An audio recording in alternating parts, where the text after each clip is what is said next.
संविधान के संरक्षण के लिए सदैव जागरूकता बरतते हुए अपने संवैधानिक दायित्वों का निर्वहन किया है, ऐसे हमारे महामहिम राज्यपाल श्रीमान जगदीप धनखड़ जी,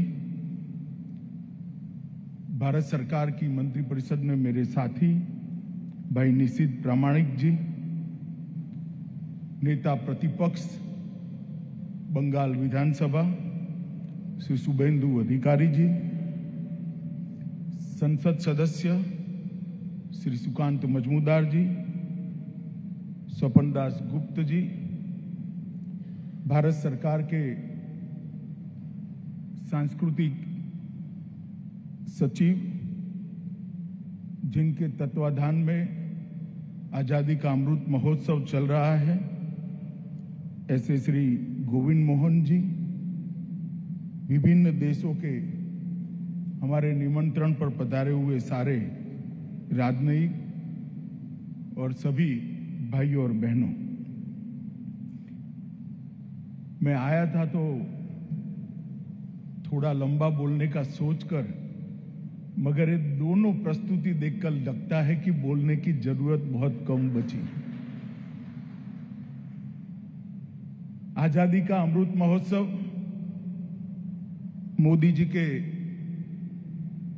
आह्वान पर पूरा देश मना रहा है और आजादी के अमृत महोत्सव के अंतर्गत ही आज ये दोनों कार्यक्रम हमने यहां पर देखे हैं।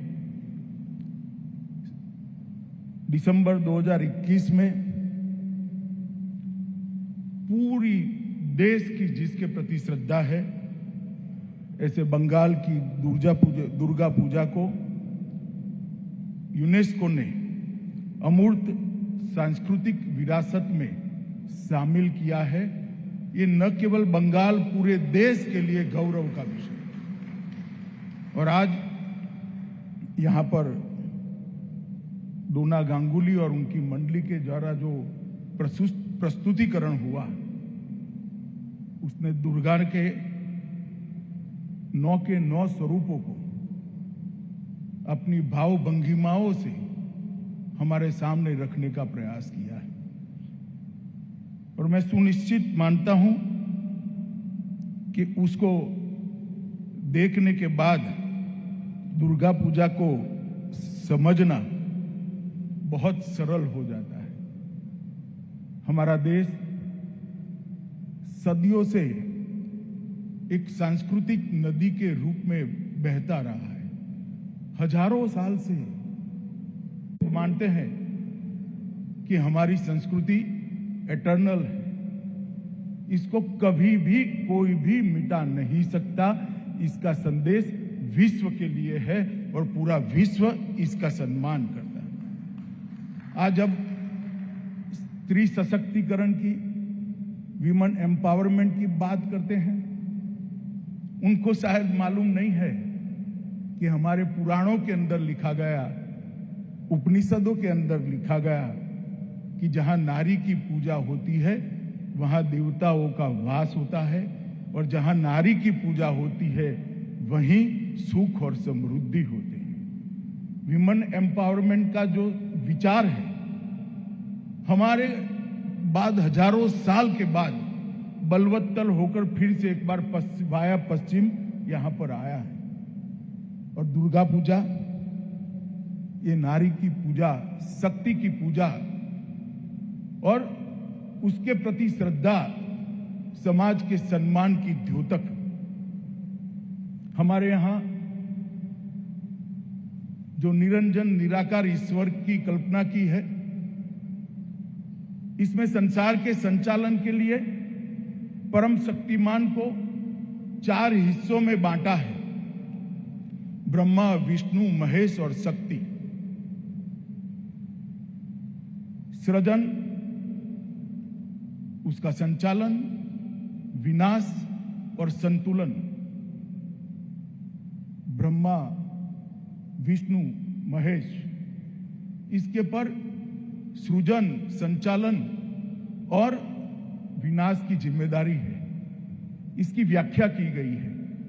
परंतु सब में संतुलन बनाने की जिम्मेदारी शक्ति को दी है। इसलिए कोई भी मत हो, कोई भी संस्कृति हो, भारत के अंदर शक्ति की पूजा के महत्व को हमने बहुत अच्छे तरीके से देश भर ने स्वीकारा है। और आज मुझे ये बात का आनंद है, अब भारत में यूनेस्को की अमूर्त सांस्कृतिक विरासत की संख्या दुर्गा पूजा के सम्मिलित होने से 14 हो गई है। 2017 में कुंभ मेले को सम्मिलित किया गया, 16 में नवरोज को सम्मिलित किया गया, योगा को 15 में सम्मिलित किया गया और अब दुर्गा पूजा को सम्मिलित किया गया है।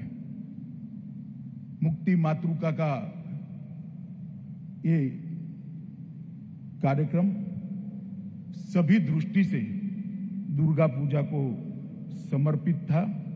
मैं डोना जी और उनकी पूरी टीम को बहुत बहुत साधुवाद देना चाहता हूं, बहुत बहुत धन्यवाद देना चाहता हूं कि उन्होंने बहुत अच्छे तरीके से दुर्गा पूजा को हम सब के सामने और दुर्गा के सभी स्वरूपों को हमारे सामने रखने का काम किया है। मित्रों, आजादी का अमृत महोत्सव मोदी जी के आह्वान पर आज पूरा देश मना रहा है। 25,000 से ज्यादा कार्यक्रम देश भर में हुए, अनेक प्रकार के कार्यक्रम। मोदी जी ने देश का आह्वान करते वक्त कुछ कल्पनाएं देश के सामने रखी थी कि आजादी हमें बहुत बड़ी तपस्या के बाद, बहुत बड़े संघर्ष के बाद, बहुत बलिदानों के बाद मिली। इसका गौरवगान, उसका सम्मान 130 करोड़ की आबादी और विशेष कर 50% युवा आबादी के अंदर हो। ये आने वाले अनेक वर्षों तक भारत को महान बनाने की यात्रा के लिए बहुत जरूरी है। इसीलिए उन्होंने 3 हिस्सों में आजादी के अमृत महोत्सव को मनाने का निर्णय किया। एक 1857 से लेकर 1947 तक 90 साल लंबे चले हमारे स्वतंत्रता संग्राम को आज की पीढ़ी के जहन के अंदर फिर से एक बार इसको स्थान दिलाना, उनके ध्यान में लाना कितने कितने बलिदान और कितने कितने त्याग के बाद हम आज मुक्त गगन के नीचे आजादी की सांस ले रहे हैं। और उसके माध्यम से उनके मन के अंदर देशभक्ति का एक अंकुर फिर से जगाने का एक प्रयास करना। दूसरा, 75 साल की यात्रा में भारत ने हर एक क्षेत्र के अंदर अनेक प्रकार की सिद्धियों को प्राप्त किया है, चाहे वो शिक्षा का क्षेत्र हो, चाहे अंतरिक्ष का क्षेत्र हो, चाहे रक्षा का क्षेत्र हो, चाहे कला का क्षेत्र हो, चाहे अर्थ जगत की बात हो। अनेक क्षेत्रों के अंदर हमारी साझी प्रयास के कारण, सामूहिक प्रयास के कारण बहुत सारी उपलब्धियां हमने प्राप्त की हैं। वो उपलब्धियों को भी युवा पीढ़ी के सामने रखना, उपलब्धियों पर गौरव करना और आने वाले सपनों को गढ़ने का उनको मार्गदर्शन करना, ये उद्देश्य रखा है। और तीसरा उद्देश्य रखा है कि 75 साल जब हम मना रहे हैं, तब देश की आजादी को जब 100 साल होंगे, तब देश विश्व के अंदर सबसे महत्वपूर्ण स्थान को प्राप्त कर हर क्षेत्र के अंदर विश्व के अंदर सर्वोच्च स्थान पर जाए, ऐसे लक्ष्यों को तय करना और 25 साल के प्रचंड पुरुषार्थ से, सामूहिक पुरुषार्थ से, 130 करोड़ लोगों के सामूहिक संकल्प से भारत को जब 2047 का साल आए, तब दुनिया में सर्वोच्च स्थान पर देखने का, हमारे आजादी के स्वतंत्रता सेनानियों के स्वप्न को पूर्ण करना। ये 3 उद्देश्यों से आजादी का अमृत महोत्सव मना रहे हैं। और मोदी जी ने 75 साल से 100 साल की ये यात्रा को आजादी का अमृत काल एक संकल्प लेना और संकल्प की सिद्धि के लिए पुरुषार्थ करना, इसके बारे में व्याख्या की है। आज आजादी का अमृत महोत्सव न केवल देश, मैं मानता हूं कि पूरे विश्व के लिए महत्वपूर्ण है। मैं इसको 4 प्रकार से देखता हूं। 75 साल पहले भारत ने पूरी विश्व की स्वतंत्रता के आंदोलन का नेतृत्व किया था और एक नया रास्ता, एक नया मार्ग प्रशस्त करा था कि रक्त की बूंद भी बहाए बगैर आजादी किस प्रकार से ली जा सकती है। इस 75 साल में हमने अनेक विध उपलब्धियों को प्राप्त करा है और हमारी multi party parliamentary democratic system को मजबूत कर अनेक कठिनाइयों का सामना करते हुए आज लोकतंत्र की जड़ों को पाताल तक गहरी ले जाने में हम सफल हुए हैं। हमने ये सिद्ध कर दिया है कि हमारी संस्कृति में भले अनेक विविधता है। मैं गुजरात से आया हूं, दोनों प्रस्तुतियां गुजराती में नहीं थी, ज्यादातर बंगाली में, परंतु शब्द, संगीत और भावभंगिमा ने मुझे समझने में जरा भी देरी नहीं लगी। यही बात हमारे देश को जोड़ती है। एक जमाने में हमारी सांस्कृतिक विरासत को, उसकी विविधताओं को, हमारी भाषा, हमारा खान पान, हमारी वेशभूषा, इसकी विविधताओं को हमारी वीकनेस के रूप में देखा जाता था। आज 75 साल के बाद दुनिया के सामने हमने सिद्ध कर दिया है और मोदी जी ने 14 से 21 के बीच में इसको दुनिया को परिचय भी करा दिया है कि यही हमारी स्ट्रेंथ है, यही हमारी ताकत है, विविधता में एकता, ये भारत की विशेषता है मित्रों।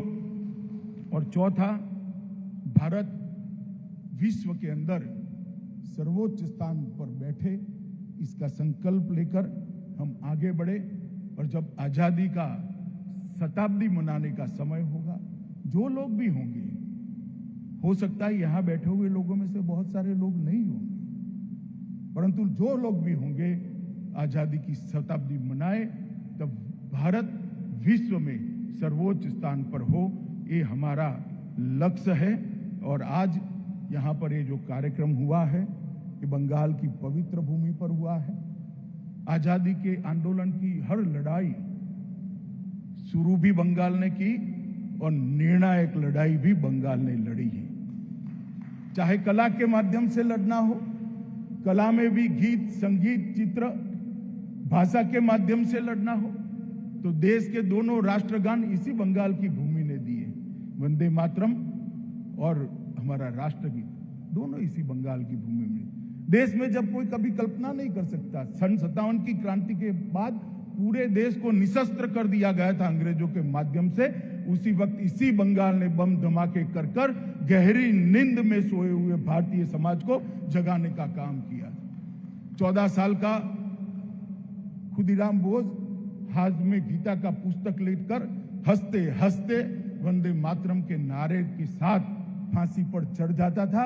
वो केवल बंगाल के लोगों का प्रेरणा नहीं देता था, गुजरात से लेकर बंगाल तक और कश्मीर से लेकर कन्याकुमारी तक विराट भारत के समाज को वो चेतना देता था। हर प्रकार की लड़ाई में सुभाष बाबू की हजारों किलोमीटर की यात्रा को आज मैं दोनों कलाकार समूहों ने जो प्रस्तुति की है, उनका हृदय से भारत सरकार की ओर से बहुत बहुत धन्यवाद करना चाहता हूं, क्योंकि उनकी प्रस्तुति ने न केवल यहां बैठे हुए लोग, मगर दूरदर्शन और टेलीविजन के माध्यम से देख रहे करोड़ों लोगों के मन में कोई बात करे बगैर आजादी के अमृत महोत्सव को बहुत सटीक तरीके से उनके दिलो दिमाग के अंदर उतारने का काम किया है।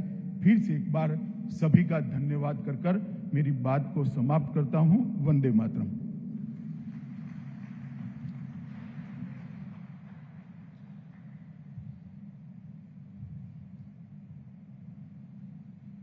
देश के माननीय केंद्रीय मंत्री, गृह मंत्रालय तथा सहकारिता मंत्रालय श्री अमित शाह जी